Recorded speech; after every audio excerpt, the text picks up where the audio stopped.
সকাল সকাল morning walk শেষ করে আবার একটু ব্রেকফাস্ট।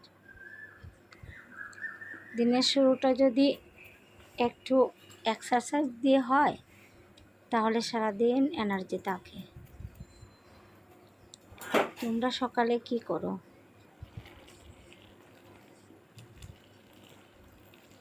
কমেন্টে জানিয়ে দিও। আর সকালের প্রবার সাথে থাকতে সাবস্ক্রাইব করে দিও এবং লাইক কমেন্ট করে দিও। প্রথম ভিডিও করি, তাই অনেক ভুল ত্রুটি হতে পারে, তাই তোমরা একটু এড়িয়ে যাবে। হ্যাঁ, তো রুটি বানিয়ে নিয়েছি আর তার সাথে একটু ম্যাগি বানিয়েছি। এবার ব্রেকফাস্টের পালা, ব্রেকফাস্ট করে নেই। সবাই ভালো থাকবে। মিষ্টি মিষ্টি সুপ্রভাত।